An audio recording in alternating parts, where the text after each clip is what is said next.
আজকের এক্সপেরিমেন্ট হচ্ছে determination of coefficient of viscosity of different temperature and calculation of activation energy. এর জন্য আমাদের প্রথমে লাগবে একটা খালি ডেন্সিটি বটল। প্রথমে আমরা ডেন্সিটি বটলের ওয়েট নিয়ে নিব আর তারপরে পানি দিয়ে পূর্ণ করে আবার ডেন্সিটি বটলের ওয়েট নিব। একটা মান থেকে আরেকটা মান মাইনাস করে আমরা পানির ওয়েট বের করব।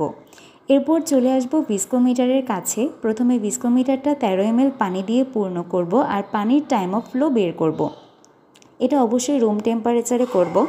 টাইম অফ ফ্লোটা কিভাবে বের করব? সেটা হচ্ছে ভিসকোমিটারের উপরের দাগের থেকে নিচের দাগ পর্যন্ত পানির নামতে যতটুকু সময় লাগবে সেই টাইমটুকুই হচ্ছে পানির টাইম অফ ফ্লো।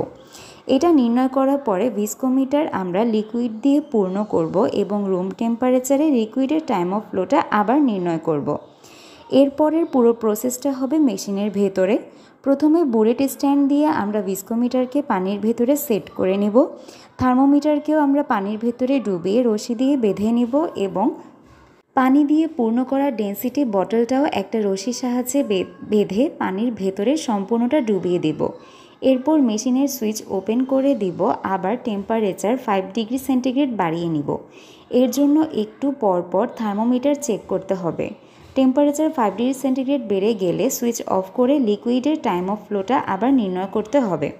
এভাবে 5 ডিগ্রি সেন্টিগ্রেড করে টেম্পারেচার বাড়িয়ে বাড়িয়ে আমরা মোট 5টা রিডিং নিয়ে নিব এবং আমাদের বাকি ক্যালকুলেশনটা কমপ্লিট করব।